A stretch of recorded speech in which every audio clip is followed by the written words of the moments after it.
Hello everyone and welcome back to the channel. Today we're going to take a look at the Traxxas Mini Maxx, and I know a lot of people are going to see the thumbnail of this video or the title and they're probably not even going to click on it, and that's okay. I understand that a lot of people will not support Traxxas because of some of their business practices. I can understand their viewpoint. I totally get it, and to each their own. Myself, I like what I like. I'm curious about what I'm curious about. And since this truck came out, I want to say it was November of 24, I've been very curious about it.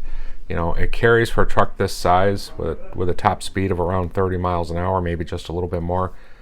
$250 nowadays for a truck that size is kind of on the expensive side. I know there are other cheaper options out there of a vehicle that will go faster, like the Relarlo Omni Terminator, the MJX vehicles. I haven't owned any of those yet, but this one is just, I've always been very curious about, and there's a ton of videos out there on this already. And when initial videos started coming out on this, they were really negative because people saying that they could not handle 3S VXL power, and I could be wrong here, so if I am, hopefully somebody can straighten me out in the comments section. But I want to say early unboxing videos that the box for this truck showed VXL 3S ready. I almost positive that I saw that on some of the earlier boxes. It is not on this box anywhere whatsoever. My plan for this truck is to run it completely stock, and come back with my own long-term views on it. So there's a lot to get to. Without further ado, we're going to take it out of the box. We'll have a look at the truck and everything else that comes in the box. Came with a little bit of trepidation because I don't know at this point. I mean, we're sitting here in March. I mean, I probably will, but right now I've kind of spent a lot on RC already in this new year, so there's probably not going to be too much more coming, I would think. You know, we'll see how the year pans out. But anyways, first and foremost, I thought this was interesting. I know that the car comes with a USB Traxxas ID charger, USB-C. Keep in mind though, this does not come with a cord for your USB-C. So if you're watching this, make sure that you have the proper cord. Thankfully, the one that I use to charge my GoPro will work on this. And from what I've seen in other videos, this will charge the pack in about 2 hours, so obviously not real fast, not super slow either. Everything I've said or seen on this, they say this Traxxas 2-cell lipo. It's a 3500 milliamp hour, 25C sustained, 50C burst lipo battery. They say that it's good. Myself, when I got back into RC years ago, the first brushless RC car I ever bought was a two-wheel drive VXL Stampede. I went out and bought the Traxxas lipo and the Traxxas ID charger, and just in my dealings with it, using an ID charger, that battery puffed up. I think after 2 charges it was already starting to swell, and ever since then, just me personally, I've kind of swore off Traxxas batteries.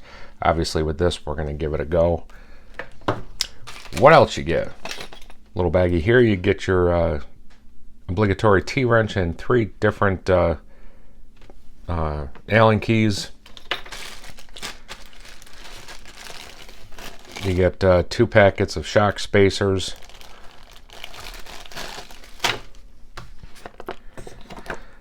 Traxxas warranty card. I always say I'm going to fill those out. I never do. This is just like a service guide, support guide. Multiple languages. For as thick it is not really a whole lot in there. Here's your owner's manual, quick start guide, again in multiple languages, and very you know, glossy, looks nice. Just gives you how to charge a battery, how to power on the truck, you know, all that kind of stuff. And it's this one here, I believe. Yeah, exploded parts with all the part numbers, so good thing there. Moving on to the radio, it is Traxxas' most basic radio. It is their TQ Top Qualifier radio. Takes 4 AA's. The only adjustability that you have on this radio as far as knobs or switches is to adjust your steering trim. Now there is a set button on there, and I forget how to do it, but the rare times that I do need it, I go on YouTube and find plenty of videos showing you how to do it. I do believe you can reverse your throttle inputs and your steering as well, but I don't think there's a way to fine-tune your steering. Onto the truck itself. Now, when I went into the hobby shop yesterday, I knew that this is what I was going to get. I messaged them ahead of time, asked if they had them in stock, and they said yeah. So Hayden and I went in there. Mrs. waited in the car, and I went and grabbed one immediately. I had a moment's hesitation where I was going to go over and have a look at their brushless groms. But I figured, you know, I've already got 2 groms. They are the brush ones. I just wanted to stick with this because my curiosity was so much on, is it really that bad out of the box? I have absolutely zero plans to put a VXL system in here. Again, this car, there is no scale put on the box, but from what I'm seeing, looking at it, and what I've seen in other videos, you know, it looks pretty much 14 scale or small 12 scale. To me, I chose green. I like green. I don't have a lot of green RC cars, although the orange look really good, but I gotta say, taking it out of the box in person, color on this really pops. The graphics design, I could take it or leave it. It doesn't, I don't hate it. I don't love it. Before you even take the body off, it's been well known in other videos, but if you haven't watched them, between the front and the rear tires, there are different compounds. The soft tires are on the rear.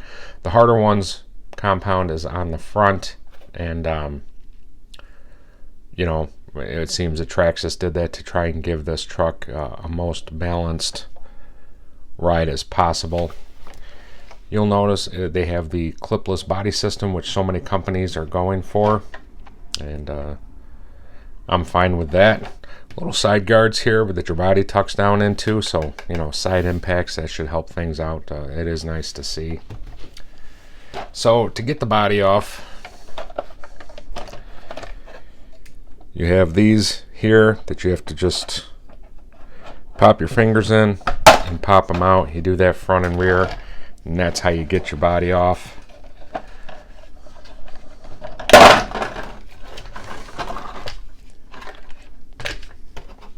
Just show you the clips in there real quick. Now onto the truck. I don't know how well you'll be able to tell in the video, but the truck sits lower out of the box in the rear than it does the front. In every video I've seen, that's just how the truck is set up. And my plan on this is to run a bunch of packs through this and come back with my own long-term review later in the spring, sometime in the summer. It depends on how often I get to run this car, but I want to run it as so many people would. They're going to pull it out of the box, charge a battery, and they're going to go out and rip it. They're not going to tear the truck apart and do all different kinds of things. Now, as I'm driving it, if I notice, you know, that certain shocks could use more or less preload, I'll deal with those things, but really I'm going to run this truck stock. Now, I have never owned an X-Max. I most likely never will, just because as many RCs as I have, I just can't justify dropping over $1,000 on one RC car. And for me, an X-Max is just too much RC. I don't need that much, but to each your own. A Max, maybe someday, but I have no plans to. So this one here, from a lot of what I've seen, it really is, chassis-wise, really a scaled-down version of its bigger brother, the Max. We see, you know, the large footprint shock towers front and rear, and behind those rest your openings where your body clips will go in and secure the body fairly nicely. I've heard some people complain about the stock servo that's in here. It's a Traxxas 2056. I think a lot of people say you can upgrade that. I think it's a Traxxas 2075. I think I could be wrong on that number. Myself, my history with Traxxas servos, for the most part, I've had pretty good luck. I think I've only ever had to replace one. You know, the BL2S system, like we said, I believe it's a 3300 kV motor, and you can only run 2S power in here in this system. And like I said, this is what they're putting in all their base 1/10 models to replace their old Titans, which you know, they consider this much more maintenance free than a brushed setup, which typically that is the case. I've always liked the 12 turn Titan motors. I've had them on a lot of things over the years. There's your battery retainment. You just pop that little clip down, this swings out, pop your battery right in here. I think they say it's a water resistant box for your ESC. And you know, first things first, well, getting on in the video, I guess I wouldn't say first things first, but this is a direct driveline transmission. There is no center diff and there is no slipper clutch. And there are people that have gone out and have done that in order to put the VXL 3S system in there. They say you also need, this has a center drive shaft that is plastic. They say you need a metal one as well. You know, again, I'm going to see as we get on how this truck holds up, because I don't ever plan on changing the power plant in here. If it holds up, it holds up, and I'm going to keep it as is. Although one would think that at least out of the box, Traxxas would have put a slipper clutch in there. But I mean, hey, that's just me. The shocks is here, the 1/10 scale shocks that you find in many of their models. You've got the telescoping drive shafts, front and rear, that they say are just shortened versions of what you find on their 1/10s, which that looks to be about accurate. And I believe that the front tires here are labeled, yes. You can see that with an F, in case you happen to take all the tires off. The front ones are labeled, the rears aren't. Again, just because they want you to run the tougher compound in the front. So I think that's about going to wrap up my first look at this. There are a ton of videos out there of people trashing this. There's some videos out there. I know Phil, I think it's Phil at Poor Boys RC, really likes his. He runs his just stock, and that's what I plan on doing.